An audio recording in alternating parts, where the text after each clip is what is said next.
Mas você me faz sentir que eu não sou parte dessa comunidade, falando assim, rapaz. Shoutambash. Opa. Reverendo Eloy, foi o único que respondeu, hein? Ele já está aprendendo curdo, hein? Acho que o próximo missionário a ser enviado para o Kurdistão pode ser o reverendo Eloy, viu? Shoutambash, na língua curda, quer dizer boa noite. Ashti Saimesir Legal Hamutambet. Seja a paz do Senhor Jesus com todos vocês. Eu acho que vocês já gravaram isso, que toda vez que eu venho aqui eu falo as mesmas palavras. Que Deus nessa noite sirva em receber a glória, a honra que está sendo dedicada ao seu nome, e enquanto Ele recebe a honra e a glória através da nossa devoção, do nosso culto, Deus, na sua infinita graça e bondade, derrame sobre nós a sua bênção confortadora, né, reverendo Gerson? A sua bênção confortadora, animadora, renovadora para os nossos corações, para que continue. Paulo nos tem dado não só a mim e a minha esposa, mas a vocação que Ele tem nos dado a todos nós, como igreja dEle, como igreja do Senhor Jesus, não é? O seu povo santo, vocacionado para proclamar as suas virtudes entre todas as etnias. Amém? E fazemos isso perto e longe, aqui e acolá, aqui e mais além, porque assim Ele o quer, assim Ele tem determinado e assim Ele está agindo e nos convocando a participar com Ele desta grande obra. Que alegria será para nós naquele grande dia, que nós nos encontrarmos com Ele na eternidade, e poder partilhar desse gozo eterno de ver tantas pessoas, assim como nós, alcançadas também pelo Evangelho do Senhor Jesus. Que bom! É bom estar na casa de Deus, é bom se sentir um eleito de Deus, não é? É bom sentir um alcançado por Ele, que Ele tomou a iniciativa e veio atrás de mim, atrás de você, e fez tudo o que fez para atrair o seu coração a Ele mesmo e reconciliar você com Ele por meio de Jesus Cristo. Glória a Deus por isso. Na parte da manhã nós estivemos falando um pouco sobre sobre a pregação do Evangelho, não só porque é um mandamento, não só debaixo de de um senso de obrigação, mas também fazer essa obra compungido pelo amor de Deus, entendendo tudo aquilo que Deus fez por nós e se entregando a Ele de forma total, não é? E quando nós entendemos esse contexto do que Deus fez, do seu grande amor que nós cantamos nessa noite, ousado amor, um amor infinito, um amor que nós não merecíamos e nem tínhamos condições de conquistá-lo, mas Deus decidiu nos amar e decidiu enviar o seu Filho. E decidiu, através do sacrifício do seu Filho, nos atrair a Ele, através de tudo que Ele fez, Jesus Cristo. Cancelar todo o escrito de dívida, cravar na cruz do Calvário e fazer-te livre, livre para adorá-lo em espírito e em verdade, com toda a tua vida, com todo o nosso ser. A Ele toda a honra, a Ele toda a glória. Eu quero ler um texto de Paulo, na segunda carta a Timóteo, no capítulo 4. Podemos ir na segunda carta de Paulo a Timóteo, no capítulo 4, alguns versículos para nossa reflexão nessa noite. Desde já agradecer novamente Reverendo Eloy, o conselho dessa igreja, o conselho missionário de todos vocês. Deus preparou para nós esse dia, estarmos aqui na parte da manhã, agora na parte da noite, trazendo algum encorajamento, alguns desafios e alguma exortação também da parte do Senhor, para aquecer o nosso coração, para não deixar a chama apagar, continuarmos fervorosos servindo ao nosso Senhor Jesus. A segunda carta de Paulo, capítulo 4, a epígrafe do texto diz: a fidelidade e o zelo na pregação. Eu não sei se os irmãos têm percebido, muitas vezes que temos vindo à primeira igreja, nós temos sempre trazido uma palavra assim, sempre de motivação. E tenho percebido que Deus, aqui no Brasil, tem nos dado esse direcionamento para encorajar os irmãos a continuar nesse ministério da pregação da palavra. Então vou usar esse texto de Paulo, da palavra de Deus, em 2 Timóteo, que diz assim, os primeiros 5 versículos: conjuro-te perante Deus e Cristo Jesus, que há de julgar vivos e mortos, pela sua manifestação e pelo seu reino. Prega a palavra, insta, quer seja oportuno, quer não. Corrige, repreende, exorta com toda a longanimidade e doutrina, pois haverá tempo em que não suportarão a sã doutrina. Pelo contrário, cercar-se-ão de mestres segundo as suas próprias cobiças, como que sentindo coceira nos ouvidos, e se recusarão a dar ouvidos à verdade, entregando-se às fábulas. Tu, porém, sê sóbrio em todas as coisas, suporta as aflições. Interessante.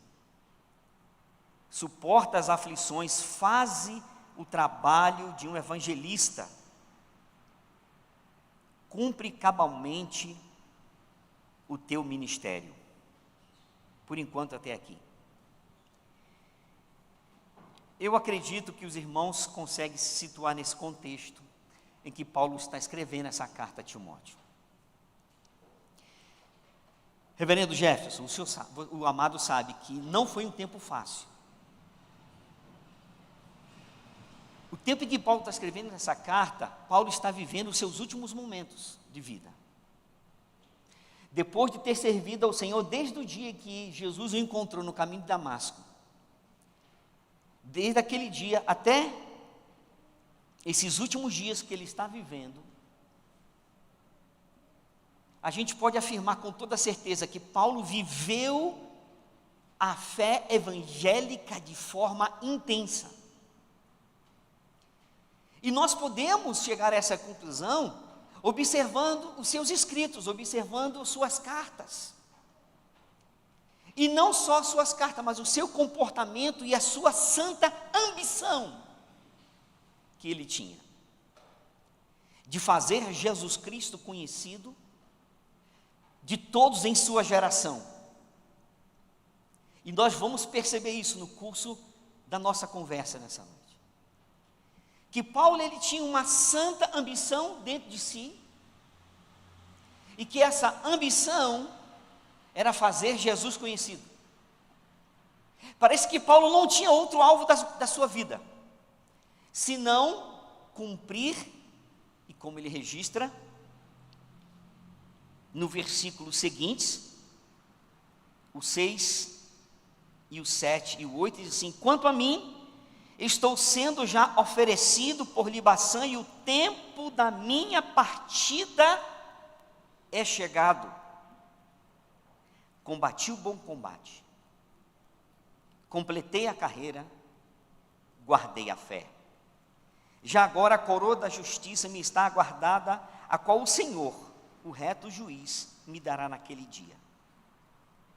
E não somente a mim, mas também a todos quantos amam a sua vinda. Amém? Maranata, ora vem Senhor Jesus. Nós amamos a vinda do Senhor,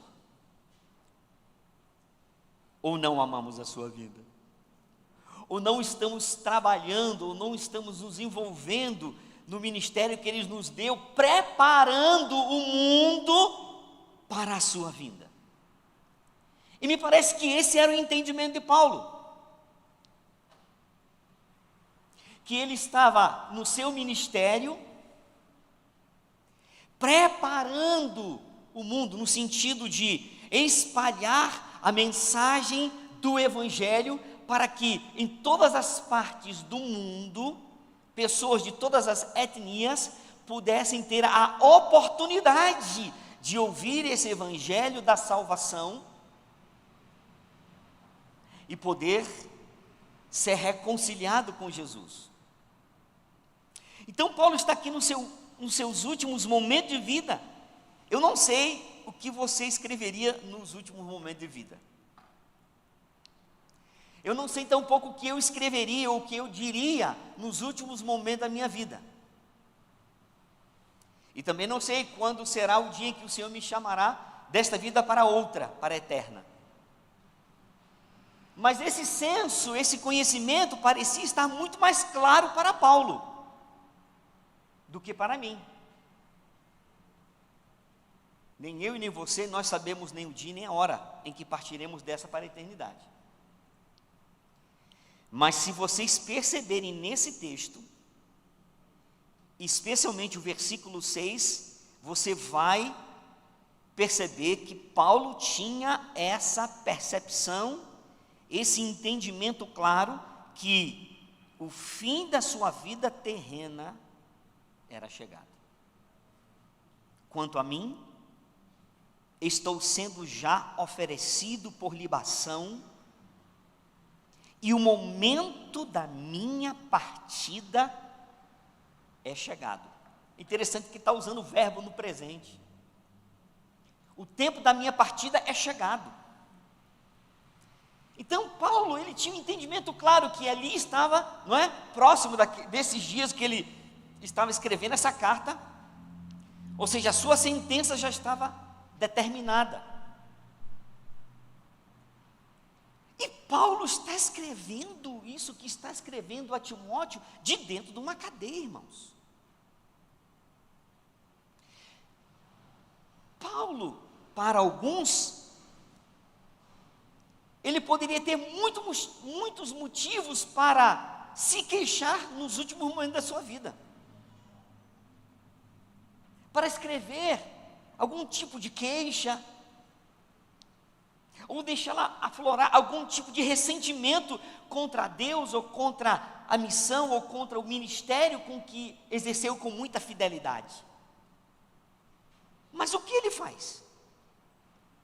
Ele escreve ao seu companheiro da missão, encorajando-o a continuar no ministério, servindo na vocação que havia sido chamado por Deus, e que ele pregasse a palavra, e que ele insistisse em fazer aquilo. Aí eu fico pensando, ele está lá dentro da cadeia, por estar tão consagrado a Deus e terminar os últimos dias da sua vida preso.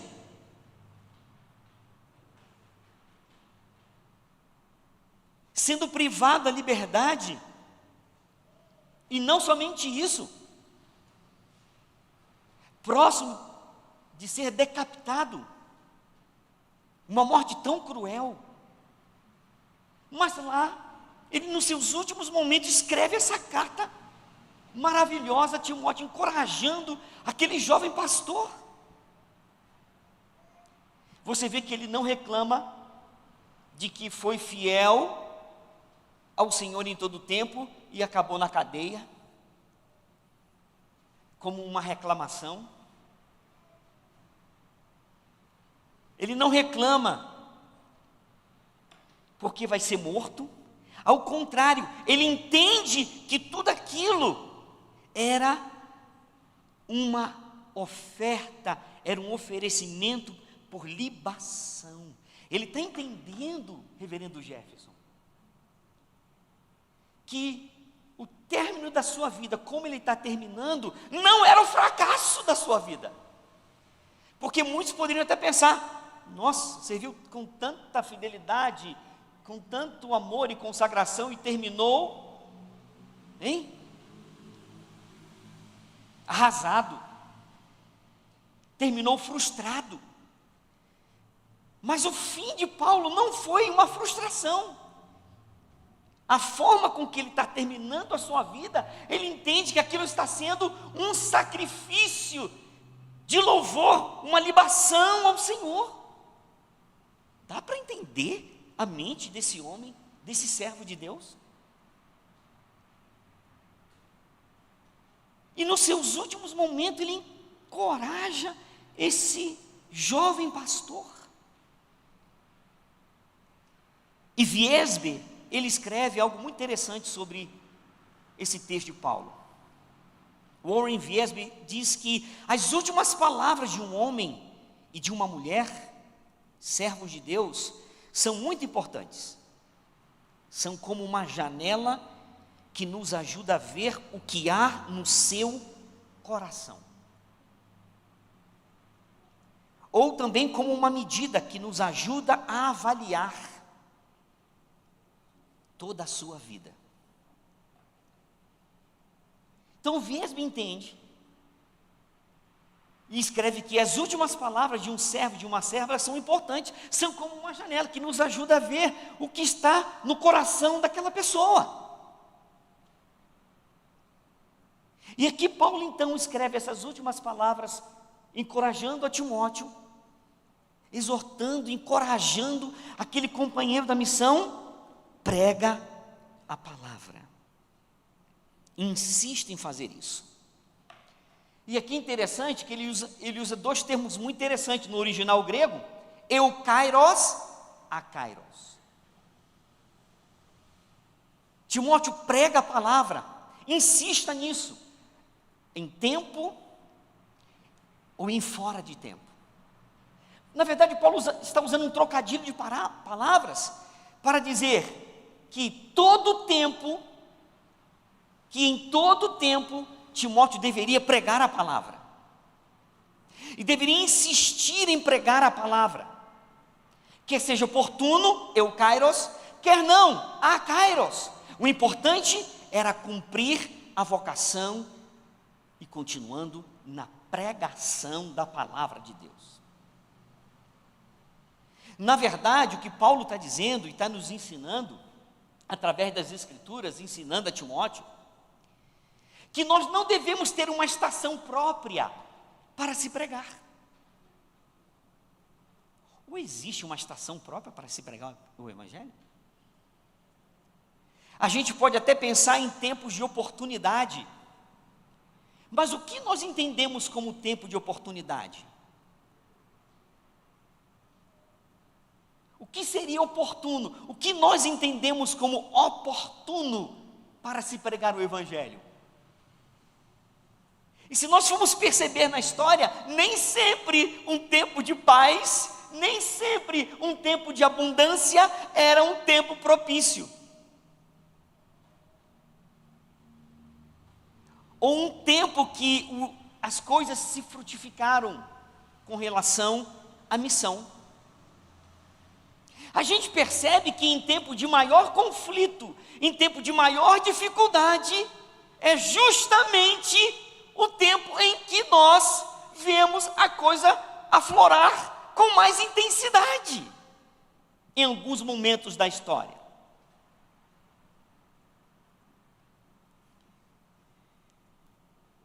E também, irmãos, compreender que nem sempre o tempo que parece de paz é o tempo que mais frutificará o Evangelho. Olha que interessante, apenas um dado, para que vocês entendam.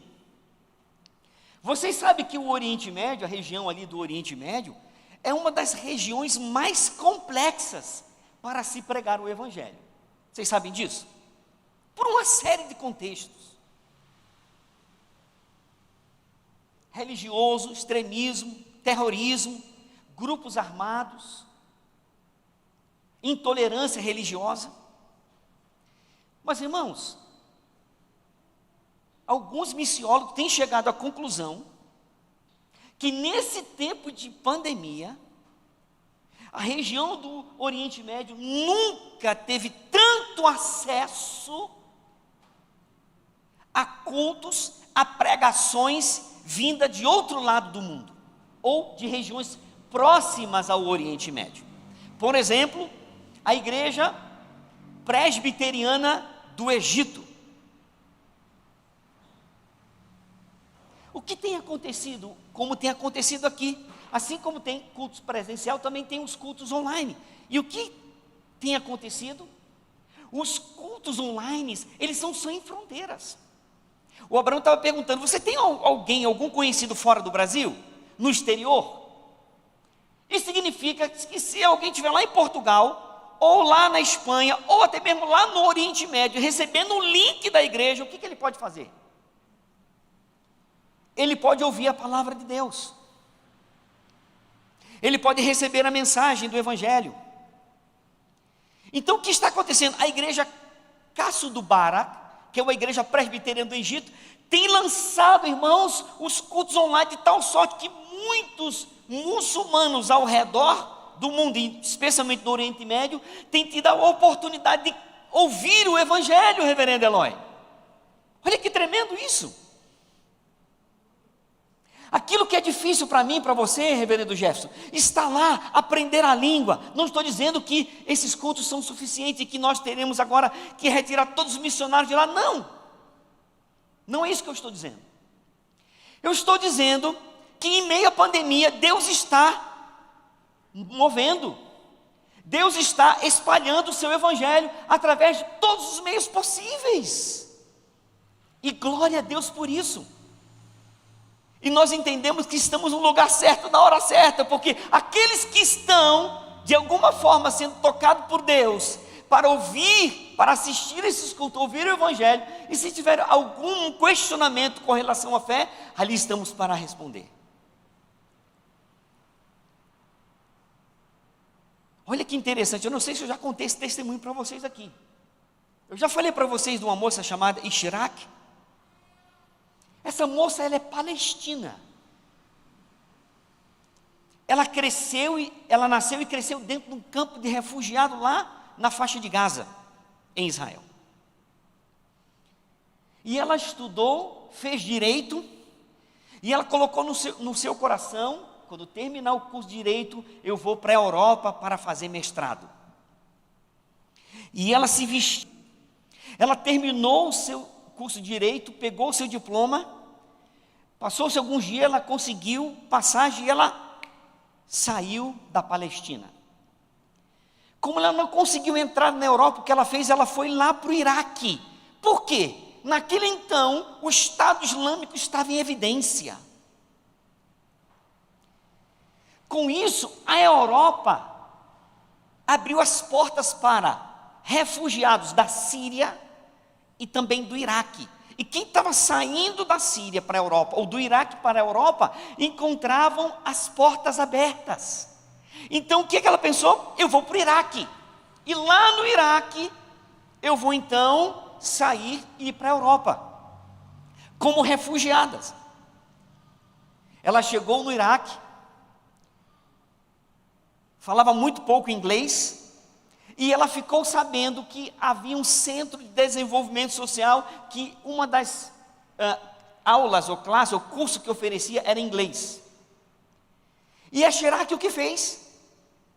Ela chegou lá, se apresentou, se inscreveu para o curso, começou a ter aulas, e lá através do nosso centro de desenvolvimento social, ela começou a ouvir o Evangelho pela primeira vez. Começou a frequentar a nossa casa, foi recebendo o Evangelho pouco a pouco, dia a dia, até que um dia, lembra, Drica? Passou-se mais de um ano, A Chirac mandou um WhatsApp para a Adriana, convidando eu, a Adriana, o Caca, Ali, Shirin, para ir à sua casa, que ela tinha algo a partilhar conosco. E quando chegamos na sua casa, nos serviu com muita alegria, sentamos lá na sala, e ela fez questão de nos colocar de um lado, e ela sentar em frente de nós e disse: hoje eu quero tomar a decisão de seguir a Jesus Cristo como vocês, porque eu estou entendendo o Evangelho.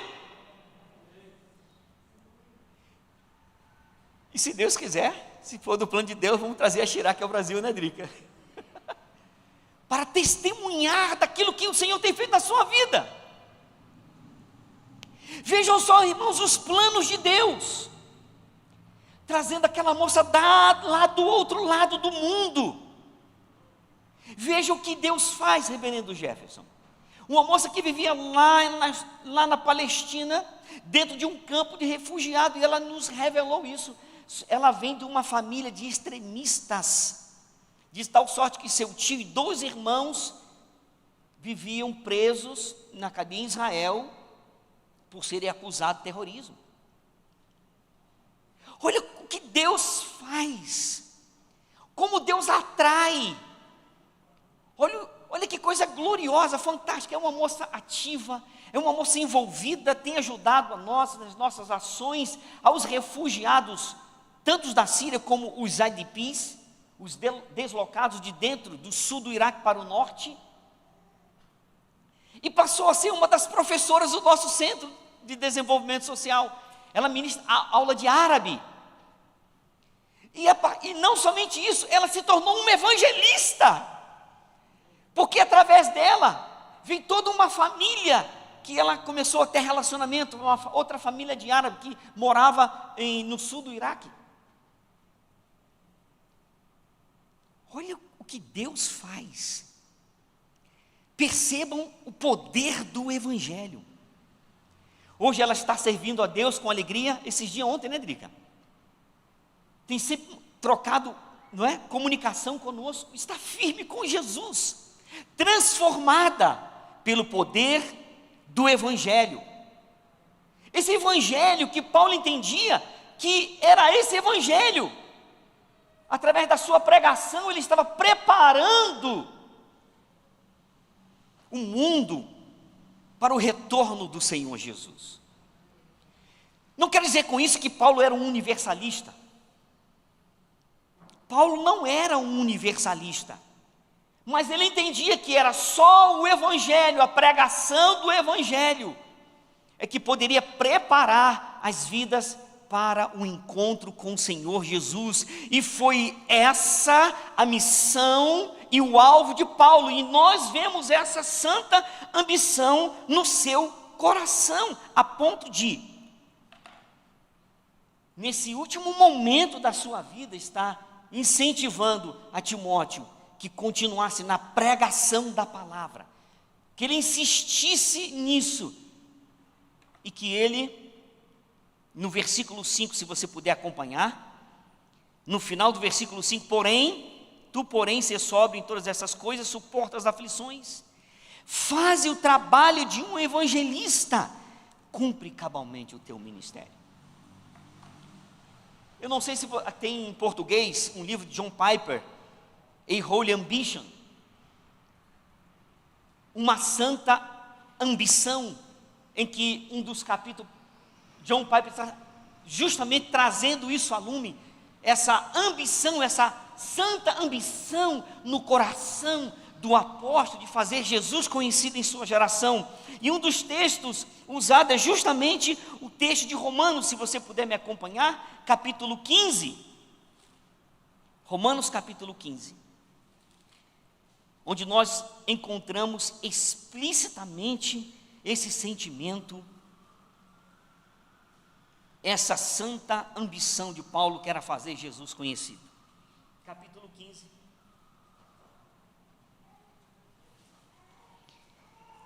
Capítulo 15, Romanos, versículo 18, diz assim: porque não ousei discorrer sobre coisa alguma, senão sobre aquelas que Cristo fez por meu intermédio, para conduzir os gentios à obediência, por palavra e por obras, por força de sinais e prodígios, pelo poder do Espírito Santo, de maneira que desde Jerusalém e circunvizinhanças até ao Ilírico. Onde é o Ilírico hoje, irmãos? Atual Albânia. Se a gente for mensurar, se a gente for pesquisar a distância de Jerusalém até o Ilírico, atual Albânia, a gente vai ver que não é tão perto. Desde Jerusalém, circunvizinhanças até o Ilírico, tenho divulgado o Evangelho de Cristo. E não somente isso, olha o versículo 20: esforçando-me deste modo, por pregar o Evangelho, não o de Cristo já for anunciado, para não edificar sobre o fundamento alheio. Agora, interessante o versículo 21, que muitas vezes nós omitimos, dentro desse contexto. Ele diz assim: antes, como está escrito, hão de vê-lo aqueles que não tinham notícia dele, e compreendê-lo os que nada tinham ouvido a seu respeito. E o que Paulo está usando aqui? Paulo está usando uma profecia de Isaías 52, versículo 15. Olha que interessante, reverendo. Paulo está escrevendo aos Romanos. Ele está falando, não é? Da sua ação de pregar o Evangelho, de começar por Jerusalém, circunvizinhança, até o Ilírico, pregando o Evangelho, e não só pregando, mas se esforçando nessa vocação de divulgar o Evangelho. Aí ele cita a profecia de Isaías, de que aqueles que nunca ouviram, ouvirão, aqueles que não viram, verão. Então Paulo, ele entendeu que esse Evangelho ia chegar naquelas pessoas que estavam alheias. E o que ele fez? Ele se debruçou sobre isso, ele se entregou a isso, e ele foi fiel à sua vocação. E aqui nós podemos perceber a sua santa vocação, a sua santa missão. Se você quiser voltar algumas folhas, vamos chegar em Atos capítulo 19, onde nós temos outro texto importante que nos ajuda a fundamentar o nosso argumento quanto a essa santa ambição de fazer Jesus conhecido. Atos 19, Paulo está em Éfeso, as coisas parecem não estavam tão boas, havia alguns ali com o coração empedernido, alguns ali, não é, inflamados contra o caminho. Atos 19, versículo 8 diz assim: durante 3 meses Paulo frequentou a sinagoga, onde falava ousadamente, dissertando e persuadindo com respeito ao reino de Deus. Visto que alguns deles se mostravam empedernidos e descrentes, falando mal do caminho, diante da multidão, Paulo, apartando-se deles, separou os discípulos, passando a discorrer diariamente na escola de Tirano. Olha o versículo 10. Durou isto por espaço de 2 anos, dando ensejo a que todos os habitantes da Ásia ouvissem a palavra do Senhor. Não é interessante essas coisinhas que às vezes a gente lê correndo assim e não percebe? Então eu estava fazendo, Abraão, o meu devocional diário e relendo o livro de Atos, e me deparei novamente com esse texto. E daí eu não consegui mais seguir. Eu parei e falei, puxa vida, mas eu já li tantas vezes o livro de Atos dos Apóstolos, talvez um dos livros que eu mais li em toda a Bíblia, o livro de Atos. Claro, toda a Bíblia. Mas esse livro de Atos, né, estamos sempre relendo, sempre lendo, vendo a ação do Espírito, a ação da igreja, como Deus está movendo e agindo através da igreja. E aí Deus cativou meu coração e me mostrando essa ambição que nós devemos também ter. E não nos contentarmos apenas com, pregar algumas vezes, de vez em quando, para algumas pessoas. Mas olha que Paulo estava em Éfeso, pregando o Evangelho. Alguns creram, mas havia oposição, pessoas com coração empedernido, corações duros, se opondo ao caminho, falando mal do caminho para as multidões. Imagine, Paulo pregando e um outro grupo lá do outro lado falando mal. Ei, não ouve esse camarada aí não. Ei, ele está falando esse tagarela, não fica ouvindo ele não. Imagine. Eu não sei, reverendo, se o senhor conseguiria pregar aqui, do lado alguém falando tudo que o senhor falasse, a pessoa retrucava e falava o contrário. Não deve ser nada fácil. É muito fácil, pregar assim numa igreja, todo mundo crente, todo mundo silencioso, todo mundo atento, com os olhos fitos aqui no pregador. É muito fácil pregar para crente, é muito fácil pregar dentro da igreja. Não é difícil. Mas não é fácil, reverendo Jefferson, estar numa outra cultura, longe da sua cidade, longe do seu grupo evangélico, fazendo a obra, e pessoas do lado, pessoas próximas, atrapalhando aquele serviço que você está prestando. Não deve ser nada fácil. E não deve ser fácil mesmo. Estou me lembrando aqui do testemunho do reverendo Ronaldo Lidório, que ele conta que estava no Concombo, ele falava e não sabia muito bem a língua, e falava do lado, pregava o Evangelho, e tinha alguém influente da aldeia, falando tudo ao contrário. Imagine que dificuldade deve ser. E Paulo estava enfrentando isso, aqui em Éfeso. Aí o que ele faz? Ele separa aqueles que creram, vai para uma escola de um tal tirano e começa a ensinar aqueles discípulos por um espaço de 2 anos.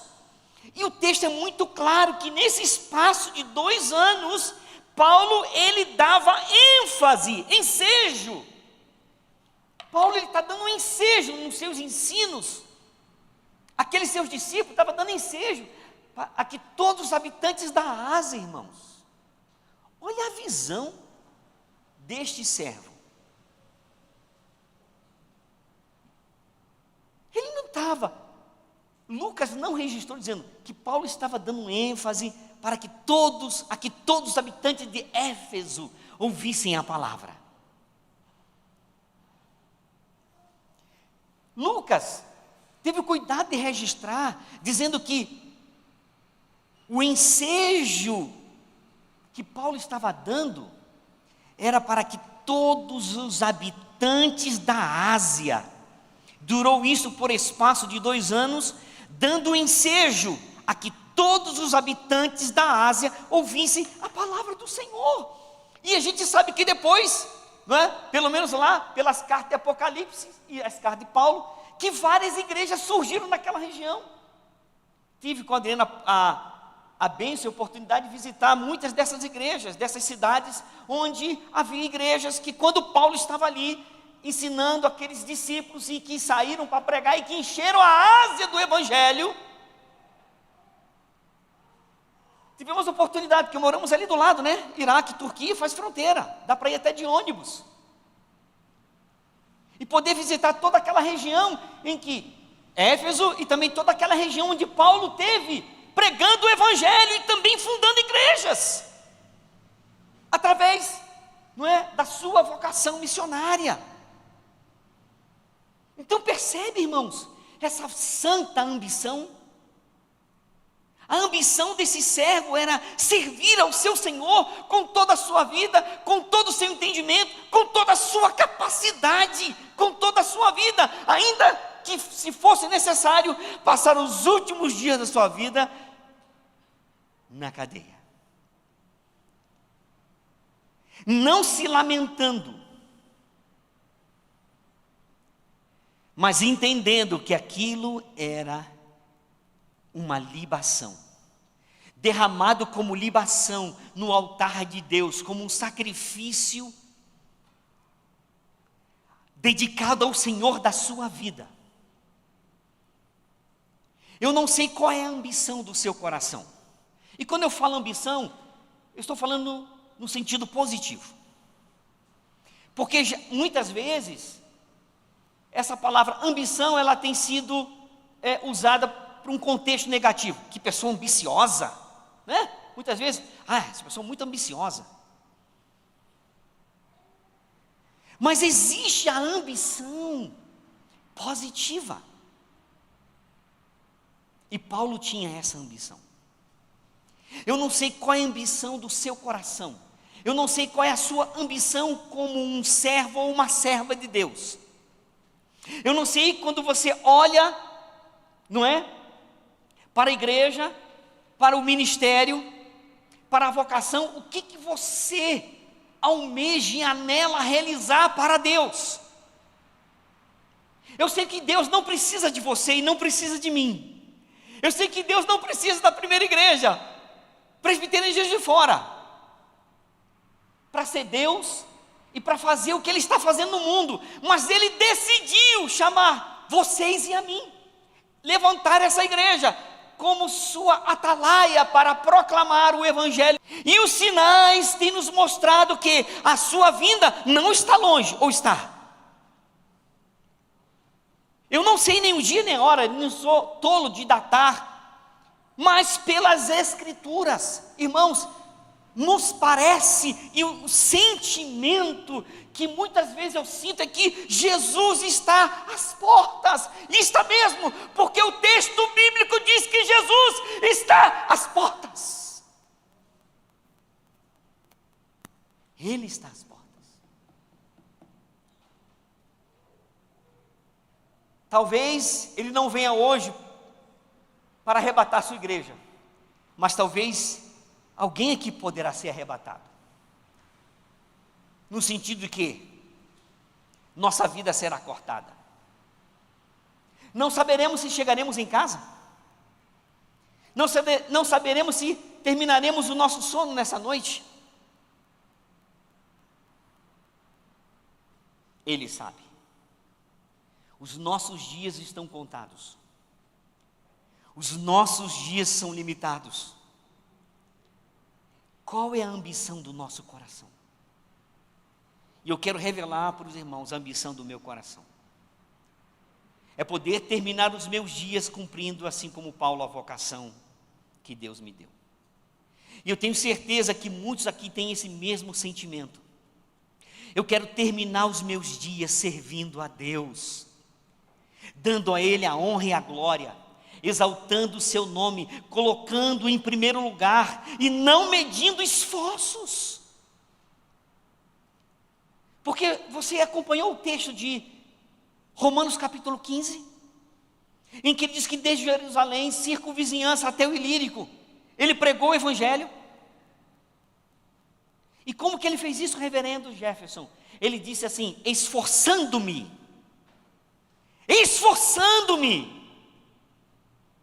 Agora, uma coisa interessante, outro dia a gente estava dando uma aula de escola dominical, lá na igreja presbiteriana de Vila Formosa,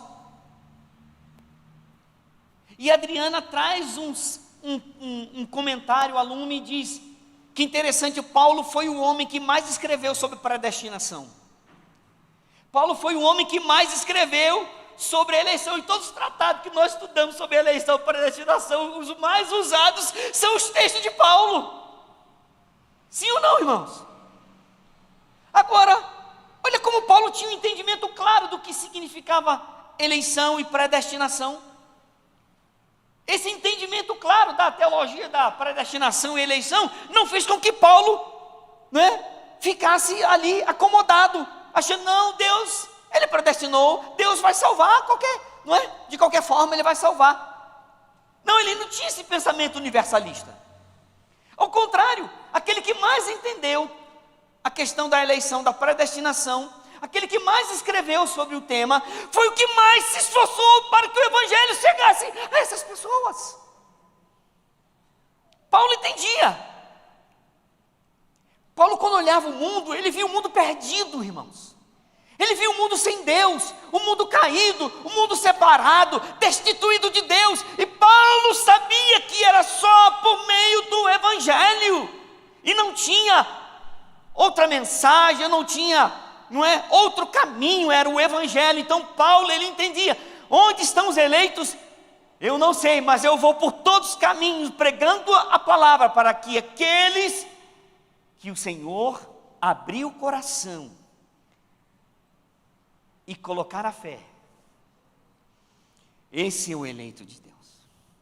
Perceba essa santa vocação, essa santa ambição no coração de Paulo, que deve ser a nossa, que deve ser um exemplo para nós, e é assim que nós somos chamados, a tomar esses homens de fé como um exemplo. Lembra lá de Hebreus capítulo 11? Dos homens de fé, que nós devemos imitar a fé, imitar o comportamento, imitar a sua obediência, imitar a sua consagração ao Senhor da vida, ao Senhor da nossa vida, esse que nós cantamos para Ele hoje,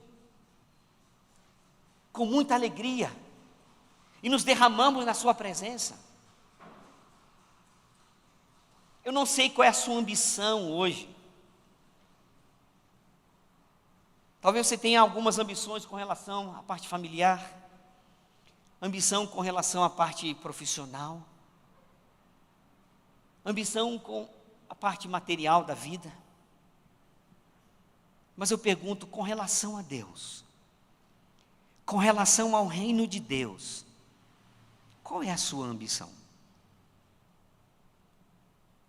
Você e eu, muitas vezes planejamos tantas coisas nessa vida.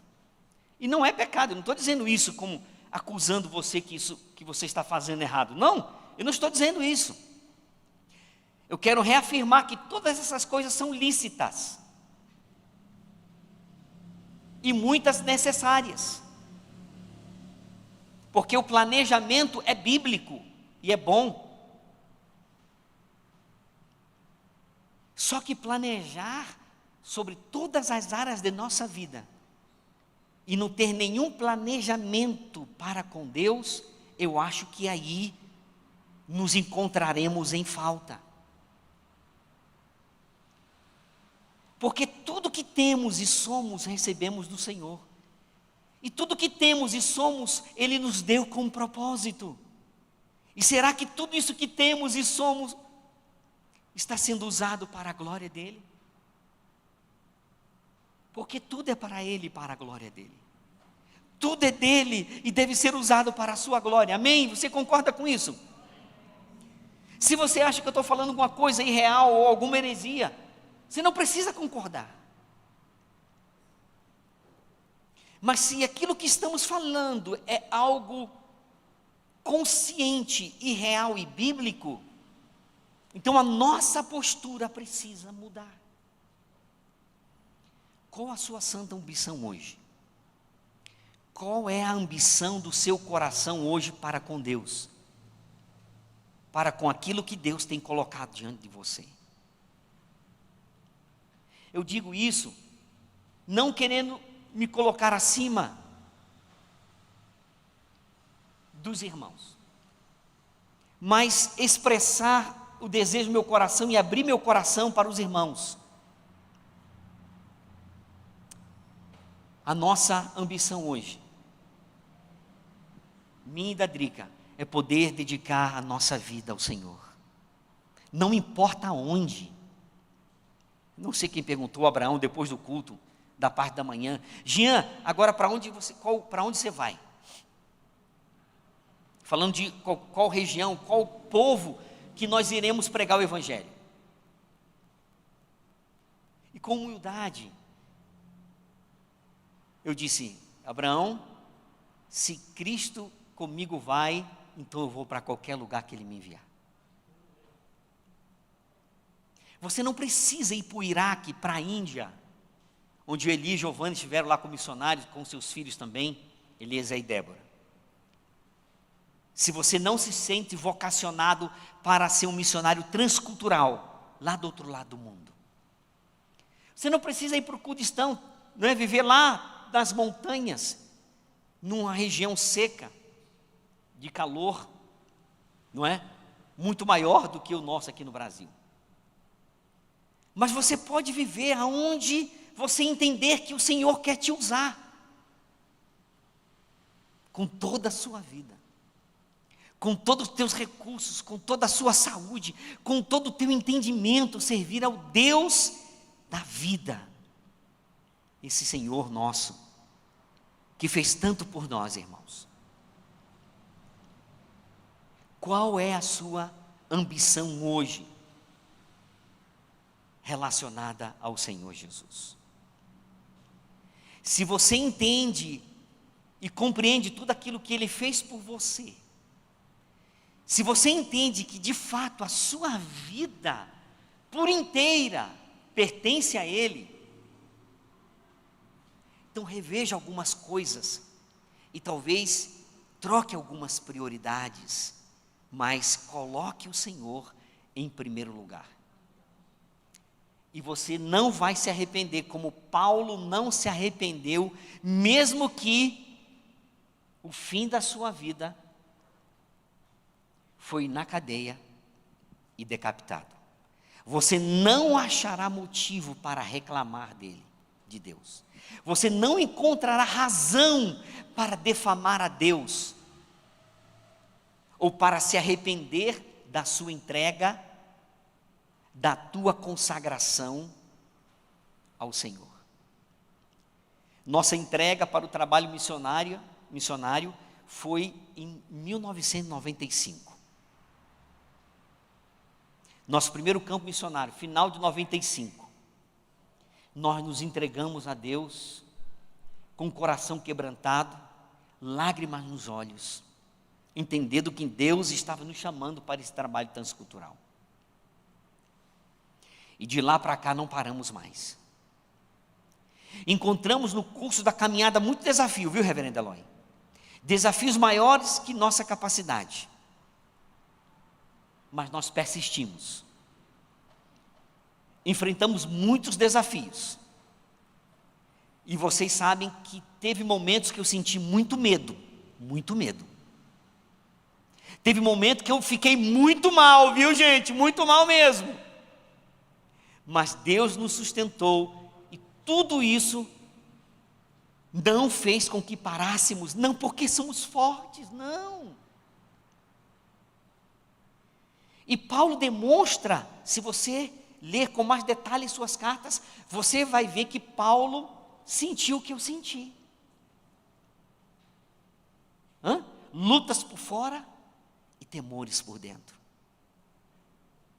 Algumas vezes o Senhor lhe apareceu e disse: ânimo, rapaz, não temas, Paulo, rapaz, eu estou contigo, prega, não te cales, eu tenho muita gente nessa cidade. Lembra lá em Corinto? Então Paulo partilhava dos mesmos sentimentos que eu tenho hoje. Mas isso não foi o que fez com que ele parasse. E graças ao bom Deus, Deus tem nos sustentado. E nós não temos parado, ainda que haja temores no curso da caminhada, no curso, não é, do desenvolvimento da vocação. Não pare, continue. Deus está com a gente, Deus está contigo. Deus cumprirá o seu propósito em nossa vida. Amém, irmãos? Deixa eu passar um vídeo aqui rapidinho para vocês. E já está terminando, né? Para vocês conhecerem mais o contexto da igreja curda e orar, porque a igreja curda também está passando por um momento difícil, viu?